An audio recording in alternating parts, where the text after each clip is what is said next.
Bien le bonjour, j'espère que vous allez bien. Vous l'avez peut-être compris à la miniature et à mon accoutrement, mais il est venu pour moi le temps de vous parler de ma pile à lire pour le Cold Winter Challenge qui cette année encore est organisé par Laure de la chaîne L'Enluminé. Ça fait 3 ans je crois maintenant que c'est elle qui chapeaute un petit peu ce challenge hivernal que j'aime particulièrement. Auparavant c'était Margot Liseuse et auparavant je crois que c'était Antonine, mais qui depuis n'est plus sur YouTube si je ne dis pas de bêtises. Et toujours est-il que c'est un challenge que je fais depuis bien 6-7 ans je pense maintenant, que j'adore. C'est toujours un plaisir de faire ma palle, de faire rentrer certains livres dans les catégories. Il y en a que je garde très précieusement pour cette période de l'année en particulier, et dès que la vidéo de L'Enluminé est sortie, j'ai commencé à réfléchir un petit peu à ce que je voulais mettre dans ma pile à lire. Je m'étais dit initialement que j'essaierais peut-être de faire une pile à lire un petit peu plus raisonnable que n'a pu l'être celle de mon Pumpkin Autumn Challenge par exemple, et en fait clairement c'est un échec. J'ai beaucoup trop de livres que j'ai extrêmement envie de lire, qui rentrent parfaitement dans les catégories pour que j'en laisse de côté. Donc ça va être encore une fois une pile à lire à rallonge, une pile à lire gargantuesque, une pioche à lire même je dirais, parce que très clairement encore une fois je ne lirai pas tout, mais c'est pour avoir l'embarras du choix on va dire et pouvoir sélectionner mes lectures en fonction de mon mood et de mes envies du moment. Donc voilà, j'espère que ça va vous plaire. Je suis pas sûre de garder cet accoutrement tout le long de la vidéo parce que j'ai déjà un peu chaud, on va voir ce que ça donne. Et je vous propose qu'on commence tout de suite. On commence donc par le premier menu, magie de Noël, et la première sous-catégorie, coupe de champagne, où les mots-clés sont romance de Noël, amour, amitié et adulte, avec un petit twist de L'Enluminé on va dire sur les romances, avec notamment du sexe explicite pour se tenir chaud en ces mois d'hiver. Et pour ça j'avais quelques romances de Noël qui patientaient bien sagement dans ma pile à lire, et notamment le recueil de nouvelles Noël autour du monde de Alicia Garnier, Alison Germain, Amélie C. Estier et F.V.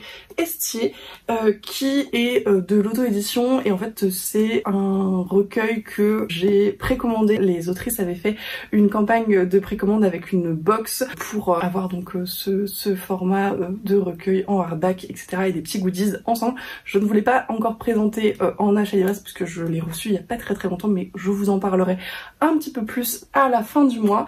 Et voilà, c'est dans l'ensemble des autrices que j'apprécie particulièrement, et je trouve que c'est toujours cool de soutenir ce genre d'initiative. Donc voilà, j'ai hâte de me plonger dedans et ça colle vraiment parfaitement à cette catégorie. Le deuxième livre pour cette sous-catégorie, c'est Le contrat de Noël de Sarah Fay, que pour le coup je n'ai pas encore entre mes mains puisque c'est une précommande que j'ai faite sur Ulule cette fois-ci. C'est un peu la catégorie où je soutiens des autrices et des nouvelles éditions, des choses comme ça, et là c'est un livre que j'avais vu sur une des vidéos de Juliette de la chaîne Livre et Sortilège qui parlait de fake dating et du fait que ce livre l'avait inspirée à faire cette vidéo, et elle en avait bien parlé, ça m'inspirait pas mal. J'avais envie de découvrir d'autres types de romances de Noël, donc je m'étais un petit peu jetée sur le Ulule et j'attends ma contrepartie avec impatience. J'ai vu dans les news que ça allait pas trop tarder, pareil je pense que je vous en parlerai pour les achats livresques de novembre, mais en tout cas j'ai très hâte de voir ce que ça donne. C'est du coup une romance de Noël avec du fake dating et j'ai hâte de voir ça. Encore un livre que je ne vous ai pas encore présenté, Le Temps du Teuse de Morgane of Glencoe, qui est encore un recueil de nouvelles dans l'univers de La Dernière Geste pour le coup, donc qui est l'univers de fantasy de Morgane of Glencoe que j'apprécie particulièrement. Je suis en cours de ma lecture du tome 3, je suis très impatiente de le découvrir, de voir ce que Morgane of Glencoe peut faire dans ce style un petit peu particulier. Donc c'est des nouvelles qui se passent autour du solstice d'hiver et autour de l'échange de cadeaux de façon un petit peu anonyme si j'ai bien compris, et dans le résumé en gros ça dit que ça te donne des beaux moments d'amour, d'amitié, voire de drame. Donc je me suis dit que ça collait pas mal dans cette catégorie, et encore une fois j'ai hâte de retrouver l'univers de La Dernière Geste par ce biais là et de voir ce que ça va donner. Et le dernier livre de cette catégorie, je l'ai clairement mis pour le mot-clé adulte, dans le sens sexe explicite de la chose. Vous avez bien compris, je voudrais beaucoup profiter de ce challenge pour lire le tome 3 d'Hadès et Perséphone, donc A Touch of Malice de Scarlett Sinclair aux éditions Hugo Roman. Je vous ai parlé des 2 premiers tomes, j'ai bien aimé le premier, j'avais été un petit peu déçue par le deuxième même si ça se lit très vite, c'est assez addictif et globalement ça regorge littéralement de scènes de sexe explicite, donc c'était parfait à mon sens pour ce mot-clé également. Je pense que ça va être une petite lecture, une grosse brique mais qui va se lire assez vite sans prise de tête, et j'espère que ça va me faire passer un bon moment, et j'espère aussi vous en reparler très vite. Et puis je trouvais que le rouge et or ça faisait un petit peu Noël quand même si on veut, et voilà, j'espère pouvoir le lire en tout cas pendant ce challenge. Il y a des petites paillettes vertes et tout, non, c'est des couleurs très noëlesques pour cette couverture. Pour la deuxième sous-catégorie du menu magie de Noël, il s'agit d'un chant de Noël, et pour cela les mots-clés étaient contes, réécriture de contes, mythes et légendes, et clairement c'est une catégorie qui m'a énormément inspirée, ce qui vous étonnera peut-être pas si vous connaissez mon amour inconditionnel des réécritures de contes et de mythes, et j'avais vraiment beaucoup de livres qui pouvaient rentrer dans cette catégorie. J'ai essayé de les réduire un petit peu. Le premier que je vais vous présenter, c'est Le Cœur de Foudre, donc le tome 1 des Contes de Verania de TJ Klune. Comme j'ai fini Le Clan Bennett, donc la série de TJ Klune que j'avais en cours, je me dis que c'est le moment d'attaquer une nouvelle série de l'auteur. Je pense que le titre parle de lui-même, les contes de Verania, pour moi ça rentrait bien dans cette catégorie. Je sais pas trop de quoi ça parle, à part que c'est une espèce de réécriture un petit peu loufoque de fantasy avec pas mal d'humour comme peut le faire TJ Klune, et c'est plus jeunesse young adulte que Le Clan Bennett typiquement, mais j'ai très hâte de voir ce qu'il va faire dans le genre, et je trouve que la couverture est un petit peu décalée, un petit peu loufoque également, et donc elle se prête très bien aux propos qui a l'air en tout cas d'être dans le livre. Ensuite, deux livres que je vous ai déjà présentés dans une pile à lire, puisqu'ils sont parmi les livres que j'ai prévus pour le challenge Dévorer tous qu'on organise avec Juliette de la chaîne Livres et Sortilèges. Si vous ne savez pas du tout de quoi je parle, je vous remets tout ça dans le petit en barre d'infos. Et en tout cas, j'avais deux réécritures de contes dans ma pile à lire, donc je me suis dit que j'allais aussi les mettre dans cette catégorie. Ça me permet de mettre l'emphase sur le fait que vraiment j'ai envie de les lire. C'est donc Rose éternelle et Murmure de l'océan d'Ophélie Duchemin, donc les premiers et deuxième tomes des Gardiens d'Ulgurine, qui sont donc respectivement une réécriture de La Belle et la Bête et de La Petite Sirène, qui me font très envie, sur lesquels j'ai eu d'excellents retours de votre part quand j'ai fait les vidéos associées aux réécritures de ces contes, et voilà, il me tarde de les découvrir, donc je me suis dit qu'encore une fois ils rentraient très bien dans ces catégories, et que comme je les avais mis pour le challenge Dévorer tous, j'allais faire d'une pierre deux coups. Et le quatrième livre que j'ai mis dans cette catégorie, je vous ai dit que globalement cette pile à lire n'avait aucune limite. Le quatrième livre pour cette catégorie donc, c'est For the Wolf de Anna F. Witten, qui est, comme Juliette l'a déjà annoncé lors de sa vidéo pile à lire pour le Cold Winter Challenge également, notre lecture commune pour le book club Explore à Livre du mois de décembre, si je ne dis pas de bêtises. C'est une réécriture du Petit Chaperon Rouge, donc encore une fois parfait pour cette catégorie. C'est un livre qui malheureusement n'est pas encore paru en français, donc ce sera une lecture VO pour nous, mais c'est un niveau d'anglais relativement accessible a priori, plutôt jeunesse young adulte, et pas avec du vocabulaire trop compliqué, donc normalement si vous voulez nous rejoindre, il n'y aura pas trop de difficultés, en tout cas on l'espère, et on vous en redira plus dans des vidéos dédiées, mais voilà. Pour les petites annonces sur Explore à Livre, vous allez voir que c'est des livres que j'ai également mis dans des prochaines catégories pour les mois suivants. Et la dernière sous-catégorie du menu magie de Noël, c'est calendrier de l'Avent, et il suffit tout simplement de lire un livre dont on n'a pas lu le résumé. Et alors j'adore littéralement cette consigne, d'une part parce que je lis assez peu les résumés, ou en tout cas je les oublie très vite quand je les ai lus, d'autre part parce que je trouve ça hyper original et hyper cohérent, et c'est chouette en fait de découvrir un livre sans en savoir rien du tout, ou sans en savoir quasiment rien, donc je trouve que c'est une excellente idée. Et pour ça, encore une fois, j'ai choisi 3 livres, et le premier c'est le recueil de nouvelles Utopiales 2022, donc l'anthologie officielle, qui, j'allais lire le résumé mais non, le principe c'est que non. Je ne sais absolument pas de quoi parlent ces nouvelles, quel est le thème des nouvelles de cette année. Ce qui est hyper chouette avec les nouvelles je trouve, c'est que c'est un peu comme le calendrier de l'Avent, on peut en grignoter un petit peu une par jour, et à chaque fois c'est des surprises, à chaque fois c'est des découvertes, et c'est vraiment un format que j'apprécie énormément pour cela. J'espère que ce recueil va me plaire autant que le recueil de 2021 que j'avais absolument adoré, qui avait des nouvelles vraiment hyper intéressantes. Donc j'espère vous en reparler très vite, mais en tout cas je suis absolument ravie d'avoir ce livre dans ma bibliothèque, et j'espère le lire très rapidement. un autre livre dont je ne connais pas grand chose, c'est Les Loups Dorés de Roshani Chokshi, qui est publié aux éditions de Saxus, que j'ai dans la très jolie édition en hardback.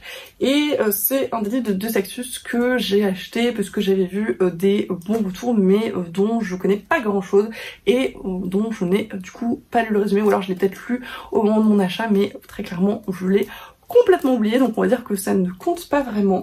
Du coup, ça va être une catégorie où je ne vais pas pouvoir vous dire grand chose de ces livres, mais j'espère que ça va me plaire. Je sais que le tome 2 est annoncé bientôt, donc j'aimerais le lire pour savoir si je continue la série ou non. Et le dernier livre de cette sous-catégorie, c'est Le Temps des sorcières de Alix E. Harrow aux éditions Hachette le rayon de l'imaginaire, qui est absolument magnifique et encore une fois dont je ne sais pas grand chose, à part que j'adore ce que fait Alix E. Harrow. J'aime beaucoup son style d'écriture, j'avais adoré Les 10 000 portes de January, que j'avais lu sans en savoir grand chose non plus d'ailleurs. Et là c'est pareil, peut-être que j'ai lu le résumé mais que je m'en souviens pas du tout, et en tout cas j'ai aucune envie de le relire. J'ai vraiment envie de me plonger comme ça dans l'histoire sans trop en savoir, et voilà, j'espère vous en reparler très vite également. Je pense que c'est un des livres qui me tente le plus de cette pléiade. Le rouge brillant comme ça, moi je trouve que ça fait très Noël. Ensuite, on passe au menu Yule et à la sous-catégorie Au coin du feu, où il s'agit de soit faire une relecture d'un livre de notre enfance qu'on a beaucoup aimé, ou de lire une lecture feel good. Et pour ça, j'ai plutôt pris le pan des lectures feel good, même s'il n'est pas impossible que je fasse des relectures cet hiver, et notamment de Harry Potter et l'Ordre du Phénix, puisque j'ai craqué sur la somptueuse édition illustrée par Jim Kay. Ce livre est absolument magnifique, et très clairement, si c'est pas une occasion de relire le 5e tome d'Harry Potter, je ne sais pas ce que c'est. Mais du coup, plutôt dans l'esprit feel good, j'ai sélectionné encore une fois 3 romans. Le premier, c'est le tome 2 de Campus Drivers de C.S. Quill, donc Book Boyfriend, qui est publié aux éditions Hugo Roman. J'avais beaucoup apprécié le premier tome, qui était plein d'humour, qui était assez étonnant. C'était pas du tout ce à quoi je m'attendais, mais j'avais bien apprécié ma lecture au final. Et il y avait un petit cliffhanger sur la fin du premier tome, donc j'ai assez hâte de voir ce que ça va donner pour ce second. Je suis pas certaine que ça se passe en hiver ou dans ces eaux-là, mais je me dis que ça rentre très bien dans le feel good quand même. Le deuxième livre de cette catégorie, et ça c'est clairement pour me motiver à lire le précédent tome de cette série, c'est Anne et sa maison de rêve, donc de Lucy Maud Montgomery, toujours dans les splendides éditions Monsieur Toussaint Louverture, qui voilà, sont tombés par terre. Il est toujours sous blister parce que je n'ai pas encore lu le tome précédent, donc Anne de Wendy Willow. Si je ne l'ai toujours pas fini avant le début du Cold Winter, peut-être que j'intervertirai les deux ou que je dirai les deux, que sais-je. Toujours est-il que j'aimerais vraiment beaucoup avancer dans cette série que j'aime beaucoup et qui pour moi est un petit peu la quintessence de la série Feel Good. C'est toujours des livres que je lis avec énormément de plaisir, qui se dévorent tout seuls et qui font passer un excellent moment. Encore une fois, j'espère vous en reparler extrêmement vite. Et le dernier livre de cette sous-catégorie, c'est encore un livre sélectionné pour Explora Livre, mais pour le mois de février cette fois-ci. On a pris un petit peu d'avance et c'est Love on the Brain de Ali Hazelwood, qui est publié aux éditions Sphère. Et encore une fois, malheureusement, c'est un livre qui n'a pas encore été traduit en français, mais le style de l'autrice en anglais est extrêmement accessible. C'est de la romance contemporaine adulte, donc avec des scènes de sexe explicites, mais avec un vocabulaire qui reste extrêmement accessible. J'avais lu des petites parties de The Love Hypothesis en anglais et clairement ça pose vraiment pas de soucis. Donc si jamais vous avez envie de découvrir cette romance avec nous pour le mois de février, c'est un livre qui nous tente toutes les deux parce qu'on avait vraiment adoré The Love Hypothesis avec Juliette, donc on a très hâte de découvrir celui-là et on espère que vous serez nombreux à nous rejoindre pour cette lecture commune. La deuxième sous-catégorie du menu Yule, c'est Danse de la Fée dragée avec en mots-clés fantasy, fantastique, univers onirique et rêve. Et pour ça c'est pareil, j'ai choisi 3 romans bien évidemment. Le premier, c'est un rescapé de mon Pumpkin Gotham Challenge Piranèse de Susanna Clarke, publié aux éditions Robert Laffont, que clairement je n'aurai absolument pas le temps de découvrir avant la fin du mois de novembre, donc que je recale bien gentiment dans ma pile à lire du Cold Winter. C'est un livre qui me tente énormément. J'ai revu là une vidéo de Cornelius et Paper Palace qui en parlait et qui faisait extrêmement envie. À mon sens, ça tombe très bien dans l'onirique. En plus, je crois qu'il est même pas très long. Oui, c'est ça, il fait moins de 300 pages. 300 pages à peine, donc ça va se lire assez vite je pense, mais je pense pas que ça se lira suffisamment vite pour le rentrer dans mon Pumpkin Autumn Challenge. Donc j'espère que je pourrai le lire pour le Cold Winter parce que vraiment j'ai très hâte. Le deuxième livre de cette sous-catégorie me fait tout autant envie. Clairement, de toute façon, les catégories de ce Cold Winter m'ont énormément inspiré et j'avais envie de mettre tous les livres de ma bibliothèque, mais j'ai mis vraiment ceux qui me tiltaient le plus en ce moment et ça va être ici Dark Rise de C.S. Paca, publié aux éditions Big Bang dans la magnifique édition hardback avec le jaspage. J'aime beaucoup le travail de C.S. Paca, notamment dans Prince Captif. Et là, si je ne dis pas de bêtises, c'est une série un petit peu plus young adult que Prince Captif, mais qui m'intrigue énormément. Encore une fois, les retours sont excellents et j'ai vraiment envie de voir ce qu'a fait l'auteurice dans ce récit. Et le dernier livre de cette sous-catégorie, c'est également un livre de mon challenge Dévorez-les tous, c'est Rêve de glace, le tome 1 des Accords corrompus de Kelly Sinclair, publié aux éditions MXM. C'est aussi un livre qu'on a vu absolument partout. Nina Quill en a énormément parlé, la bouquinade également, vraiment c'est un livre qu'on a beaucoup vu passer. Rachel de Jaduki sur Instagram en a dit de très bonnes choses également. J'ai extrêmement hâte de découvrir cette histoire et de comprendre la hype très clairement. Et voilà, j'espère également vous en reparler très vite, mais comme je l'ai mis dans 2 challenges, celui-là si je le lis pas ce serait quand même extrêmement dommage, donc normalement vous aurez des nouvelles de ce livre. Ensuite on passe à la 3e sous-catégorie du menu Yule, donc Iceberg, qui est probablement la catégorie qui m'a le moins inspirée, puisqu'ici les mots-clés sont secret de famille et mystère. J'ai quand même réussi à mettre des trucs dedans en filoutant peut-être un petit peu, et le premier c'est aussi un livre pour le challenge Dévorez-les tous, le tome 2 de l'Empire d'écume, donc l'impératrice aux éclats d'os, toujours aux éditions Big Bang dans leur très belle édition hardback de Andrea Stewart, qui est du coup une fantasy plutôt d'inspiration asiatique et où quand même le tome 1 partait sur beaucoup de secrets, beaucoup de mystères, et il y a une petite notion de secret de famille quand même parce que l'empereur a clairement pas tout dit à sa fille et qu'il y a beaucoup de choses qui restent à démêler et à mon avis des choses qu'on va retrouver par rapport à la famille. Donc bon an mal an, je trouve qu'il rentre plutôt très bien dans cette catégorie, même si c'est pas l'histoire de famille par excellence. Je pense que en fantasy, en tout cas, c'est un bon candidat pour cette catégorie. Un autre livre qui est plutôt cette fois axé sur les secrets et les mystères et qui me fait extrêmement envie depuis que je l'ai acheté, c'est le tome 1 des carnets de l'apothicaire de Natsu Hyoga et illustré par Toku Shino aux éditions Lumen. Donc c'est le light novel à l'origine de la série de manga que j'adore et encore une fois que je suis vraiment impatiente de découvrir. C'est une histoire donc dans la Chine impériale de Mao Mao qui est apprenti apothicaire et qui se fait enlever pour être domestique dans la cité impériale et qui grâce à ses connaissances sur les herbes, les poisons, tout ça, déjoue un petit peu des tentatives d'assassinat et essaye de résoudre des mystères et des meurtres, des choses comme ça. Donc je trouvais que ça rentrait pas mal dans cette catégorie pour le côté un peu plus Sherlock Holmesque enquête, en tout cas, je vais me répéter, mais j'ai extrêmement hâte de le découvrir et j'espère, comme pour tous les livres que je vous ai déjà présentés, le lire très rapidement et vous en parler très vite. Et le dernier livre pour cette catégorie, c'est un graphique et c'est un des seuls graphiques de ce challenge globalement puisque j'en ai pas mis beaucoup comparé au Pumpkin Autumn Challenge. C'est le tome 2 de Lumberjane de Stevenson, Ellis, Waters et Allen qui est publié aux éditions Kinaï. C'est un livre, en fait les 2 premiers tomes que j'ai financés dans un Ulule. Le pitch globalement, pour pas trop vous en dire mais vous donner un petit peu envie, c'est des autrices qui se sont rassemblées avec en tête l'idée de faire en BD ce que pouvaient être les dessins animés du samedi matin. Donc à mon sens c'est un peu un croisement entre Scooby-Doo, les Totally Spies, ce genre de choses. Ça fonctionne très bien. Enfin j'ai vraiment eu l'impression en lisant le premier tome que c'était un dessin animé du samedi matin. J'ai bien envie de voir ce que va donner le deuxième et voilà, on retrouve pas mal cette question de mystère, de secret, de trucs un petit peu surnaturels, spooky, fantastiques.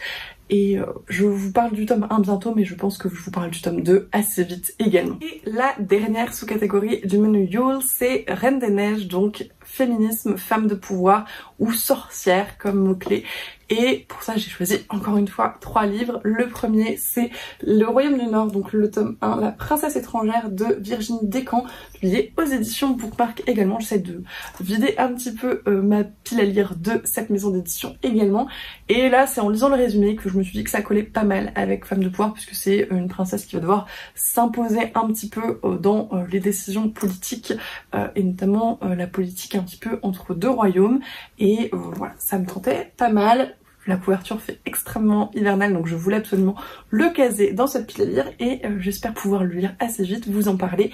En tout cas, il m'intrigue beaucoup et je pense que ça va être un bon moment de lecture. Et encore un MXM, puisque comme je vous le disais, j'essaye de vider ma pile à lire de cette maison d'édition. C'est le tome 1 de La Faiseuse de Roi, donc Promesse de Feu, de Amanda Boucher. La Faiseuse de Roi, pour moi, c'est quand même une femme de pouvoir. Je sais pas trop de quoi il s'agit, parce que encore une fois j'ai lu le résumé il y a un moment et là je l'ai pas forcément relu, mais il me semblait que c'était quand même une femme qui avait un rôle à jouer, une place assez importante, notamment voilà dans cet aspect de royaume, de succession, ce genre de choses. Donc je pense qu'on peut la faire tout à fait rentrer dans Femme de pouvoir et encore une fois j'espère vous en reparler très vite. Et le dernier livre de cette catégorie me permettrait en plus de finir une saga, donc ce serait formidable, d'autant que les 2 autres sont des tomes 1 si vous avez bien suivi.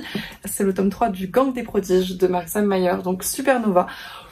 À mon sens, la couverture parle d'elle-même. Je trouve que ça fait extrêmement femme de pouvoir. En plus, Nova, le personnage principal, est une femme qui a des pouvoirs. Voilà, c'était cadeau. C'est publié aux éditions Pocket Jeunesse, je sais plus si je l'ai dit. Et j'avais beaucoup apprécié les premiers tomes de cette série. J'aime beaucoup ce que fait Marissa Meyer d'une manière générale. Donc j'ai hâte de voir un petit peu comment elle conclut cette trilogie et ce que devient Nova, quoi, globalement. Pour le 3e menu, donc hiver sombre, la première sous-catégorie c'est Nakatomi Tower et les mots-clés c'est thriller, enquête, suspense. Là aussi c'est une catégorie qui m'a pas forcément hyper inspirée de prime abord, mais j'ai fini par trouver des petites choses qui à mon sens rentraient pas trop mal dedans, peut-être avec un petit peu de filoutage, mais je vais vous montrer ça tout de suite. Et le premier c'est le tome 3 de Cushiel, donc de Jacqueline Carré, L'Avatar, qui est publié aux éditions Milady, et ce sera une lecture commune avec Lucie de la chaîne Lucie a lu, puisqu'elle a fini le 2e tome il y a pas très longtemps. Moi ça fait un moment, mais du coup c'est pas mal parce que si j'ai des trucs que j'ai oubliés, je pourrais lui demander de me respoiler sur les tomes précédents. En tout cas c'est des premiers tomes que j'avais énormément apprécié. Il y a beaucoup d'intrigues politiques, de retournements, de plot twists, de choses comme ça. Pas mal de suspense quand même je trouve. En ce sens pour moi il y a toujours un petit peu d'enquête, de choses comme ça rentrait pas mal dans cette catégorie, même si encore une fois c'était pas le classique thriller nordique ou des choses comme ça qu'on pourrait mettre dans ce type de catégorie. Je trouvais que ça s'y prêtait bien à mon sens. Le 2e livre, encore une fois, c'est pas forcément ce que vous attendriez peut-être à mettre dans ce type de catégorie. J'ai choisi Et ils meurent tous les deux à la fin de Adam Silvera, que j'ai dans la très belle édition collector de la collection R en hardback avec le jaspage noir, qui est splendide. Et je trouve que le titre porte énormément de suspense en fait. Et ils meurent tous les deux à la fin. Et quoi donc j'attends qu'il y ait voilà, un petit peu de suspense, peut-être un petit peu d'enquête, je sais pas trop. Encore une fois c'est un livre dont j'ai pas lu le résumé ou alors il y a très longtemps et je m'en souviens plus du tout. Pour moi c'est un titre qui est extrêmement porteur de suspense, donc peut-être avec un petit peu de filoutage, mais à mon sens ça rentrait dans cette catégorie. Et le dernier livre, ça va encore jouer sur ce côté suspense, c'est le tome 3 du Puits des Mémoires de Gabriel Katz, donc Les Terres de Cristal chez Scrinéo. Encore une fois, c'est un dernier tome d'une trilogie puisque j'essaye avant la fin de 2022 de finir le plus de sagas possible. Et ici, très clairement, Le Puits des Mémoires, pour moi, c'est une saga qui est absolument bourrée de suspense. On ne sait pas du tout ce qui va se passer, c'est très mystérieux. Et sur le côté enquête, un petit peu, c'est des personnages qui essayent de se reconstruire et d'enquêter sur eux-mêmes, en fait, de comprendre pourquoi ils ont tout oublié, et comment ils se sont retrouvés là, et qu'est-ce qui s'est passé. Donc, voilà, encore une fois, pas forcément un classique de ce type de mots-clés, mais pour moi ça fonctionne et c'est un livre que j'ai très hâte de lire pour avoir un petit peu le fin mot de l'histoire et encore une fois finir une nouvelle saga. Ensuite, la deuxième sous-catégorie du menu hiver sombre, c'est Fantômes des Noëls passés avec les mots-clés fantômes, voyage dans le temps et jeux avec les époques. J'ai encore une fois 3 romans à vous présenter. Et le premier, c'est le tome 9 partie 1 de Outlander de Diana Gabaldon, donc L'adieu aux abeilles, publié aux éditions J'ai lu. J'ai dû déjà vous le présenter dans ma pile à lire du Pumpkin Autumn Challenge, mais je ne l'avais pas encore en ma possession à ce moment-là. Et maintenant que c'est chose faite, j'ai vraiment très envie de retrouver cet univers, ces personnages, cette espèce de quête perpétuelle du temps, puisque le voyage dans le temps a quand même une place très importante dans cette série. Et voilà, j'ai hâte de voir ce que ça va donner. J'ai un peu peur aussi parce qu'il se passe toujours des trucs pas toujours très chouettes. Donc je ne sais pas du tout à quoi m'attendre, mais encore une fois, j'ai hâte. Un autre livre où cette fois-ci j'ai joué un petit peu avec le titre sans savoir trop de quoi il allait être question, In the Time We Lost de Carrie Hope Fletcher, où le sous-titre dit How many times would you start again for love? Donc combien de fois tu recommencerais tout par amour? Et du coup je me disais que ça pouvait coller s'il y avait une histoire de boucle temporelle ou de choses comme ça avec le jeu, le voyage dans le temps, le jeu avec les époques, ce genre de choses. Donc voilà, encore une fois j'en sais pas grand chose. Si j'ai le résumé, ça fait très longtemps, mais j'aime beaucoup ce que fait Carrie Hope Fletcher en roman avec un petit côté magical realism. Je vous en avais parlé pour mes recommandations du challenge Dévorez-les tous. C'est une autrice qui malheureusement n'est pas traduite en français, en tout cas pour ces romans là. Elle a été traduite pour Ce que j'essaie maintenant, ou quelque chose comme ça, qui est plutôt un livre de développement personnel, je dirais. Mais ces romans de fiction sont vraiment hyper intéressants et très sympas à lire. Assez accessible en anglais, encore une fois. Donc j'ai très hâte de me pencher sur ce livre qui en plus est absolument magnifique et juste parfait pour la période hivernale à mon sens. Et le dernier livre de cette sous-catégorie, c'est aussi un rescapé de mon Pumpkin Autumn Challenge, One Last Stop de Casey McKinston aux éditions Lumen. Donc c'est l'autrice de My Dear Fucking Prince en français, Red, White and Royal Blue en anglais, qui a priori ici est une histoire d'amour entre deux jeunes filles dans le métro avec une histoire de voyage dans le temps. Je n'en sais pas grand chose de plus, mais je trouvais que ça rentrait très bien, encore une fois, dans cette catégorie. Et comme j'aurais encore une fois pas le temps de le lire pour mon Pumpkin Autumn Challenge, je me suis dit que c'était bien de le recaler dans le Cold Winter parce qu'il me fait toujours autant envie. Pour la dernière sous-catégorie du menu hiver sombre, donc Nuit du solstice, où les mots-clés sont angoisse, horreur et créatures de la nuit, j'ai clairement tout mis sur créatures de la nuit. Je lis extrêmement peu, voire pas du tout, de romans d'angoisse ou d'horreur. Donc créatures de la nuit, c'est formidable pour moi, c'est vraiment la chose que je préfère. Et j'ai mis des petites reliques de ma pile à lire également, puisque je me suis dit que avant la fin de l'année, ce serait aussi bien de les finir. Le premier, c'est le tome 3 des Seigneurs des Ténèbres, donc L'Émeraude des Ténèbres de Jenna Showalter, qui est publié aux éditions Harlequin. Je vous en ai parlé du coup dans ma vidéo des reliques de ma pile à lire. C'est de la romance paranormale que j'ai depuis, je pense, plus de 2 ans maintenant. C'est un des plus vieux de ma pile à lire. Et voilà, il faut qu'il en sorte d'une manière ou d'une autre, donc je vais essayer de le lire et je verrai si c'est encore le style de choses que j'apprécie ou pas, et si ça colle pas, tant pis, je m'en débarrasserai, je le donnerai, je ne sais pas, mais je serai fixée en tout cas, et c'est le plus important. Et le deuxième dans la même veine, c'est le tome 4 de Petite Changeling de Nalini Singh, donc Mienne pour toujours, aux éditions Milady, encore de la romance paranormale. Cette fois-ci on est avec des métamorphes et des psys qui sont des espèces de créatures avec des pouvoirs un petit peu psychiques, parapsychiques, ce genre de choses. J'ai des pas trop mauvais souvenirs des premiers tomes, mais c'était pas transcendant non plus, et là j'ai vraiment peur que ce soit plus du tout le style de livre qui me plaise à l'heure actuelle. Donc encore une fois, je vais lui donner une chance, mais si ça passe pas, je pense que c'est pas un livre sur lequel je m'apesantirai et que je me forcerai à finir. Si ça passe pas, tant pis, c'est que c'est plus le temps pour moi de lire ces livres, et c'est pas grave. Un livre qui pour le coup me fait beaucoup plus envie, en tout cas moins peur que les 2 précédents que je vous ai présentés, c'est Third, le tome 2 à feu et à sang de Charlie Cochet, qui est publié aux éditions MXM. Encore une fois, c'est pour le coup de la romance paranormale, mais sous un fond d'enquête dans une unité un petit peu bizarre où en gros des métamorphes sont partenaires d'humains, et souvent ça finit un petit peu en romance. Et j'avais beaucoup apprécié le premier tome.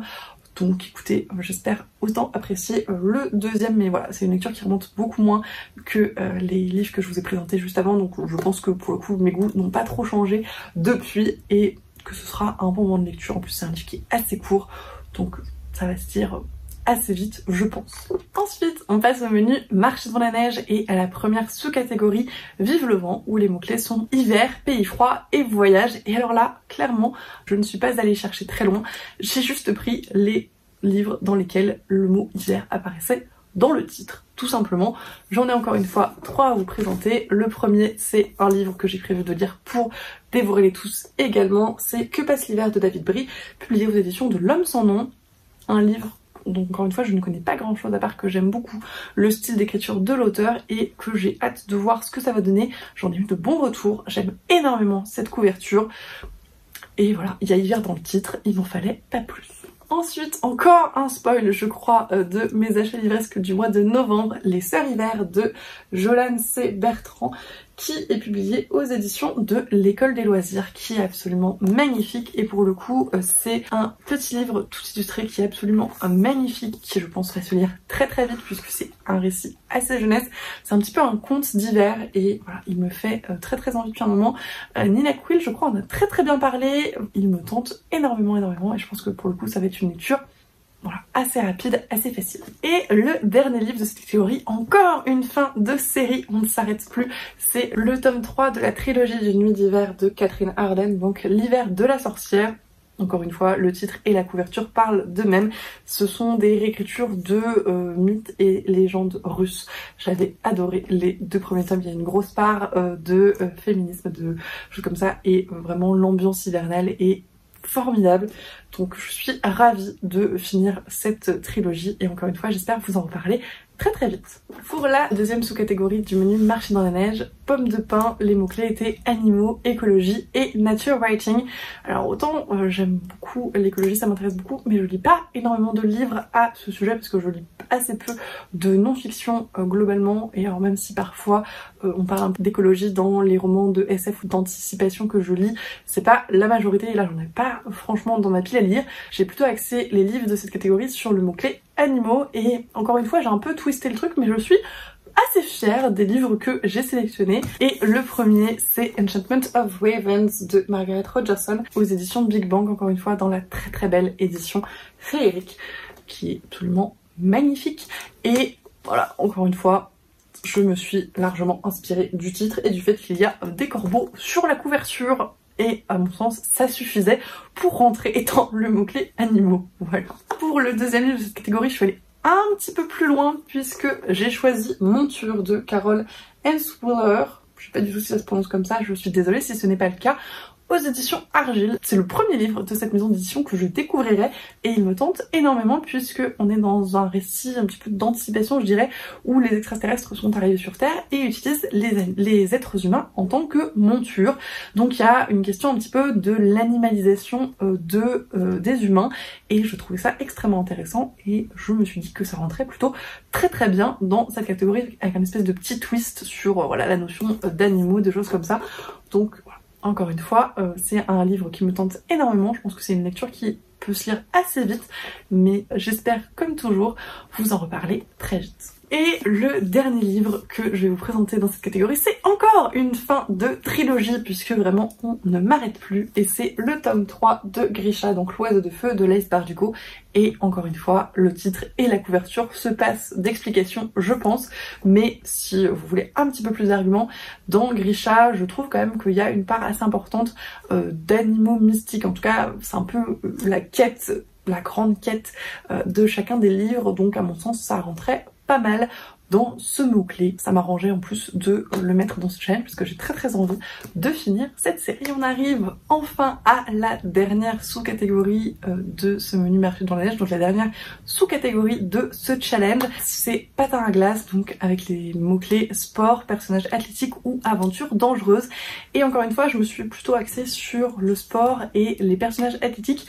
J'étais assez étonnée même de trouver autant de récits qui traitent un petit peu de sport, mais parce que je pense qu'ils étaient là au bon moment dans ma pile à lire. Il y en a que j'avais déjà sélectionné pour le challenge Dévorer tous, typiquement Fans de C.S. Paca, Jonathan Mad et Johanna Lafuente, donc le volume 4, Rivals, qui est publié aux éditions Boombox, fait partie de mon challenge Dévorer-les tous, en plus dans la catégorie où il faut lire un livre qui parle de sport.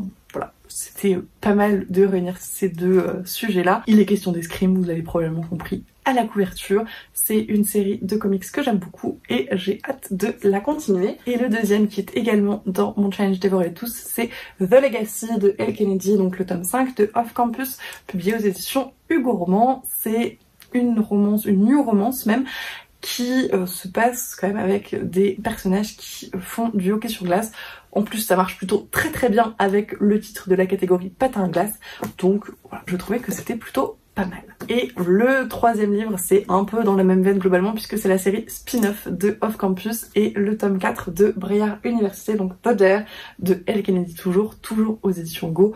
On est dans la même université de Braillard, on suit toujours un petit peu les membres de l'équipe de hockey, donc encore une fois, ça marche très bien avec patin à glace, avec sport et personnages athlétiques, et j'ai très envie de continuer et finir cette série d'ailleurs, parce que je crois que c'est le dernier tome pour celui-là également. Donc écoutez, ce sera d'une pierre deux coups aussi, et je pense que ça va être un bon moment de lecture, pas prise de tête. Et voilà, c'en est tout pour ma vidéo sur ma pile à lire du Cold Winter Challenge. Merci de l'avoir regardé jusqu'au bout si vous êtes encore là. Je pense que ça a été une vidéo assez longue, comme souvent mes piles à lire globalement.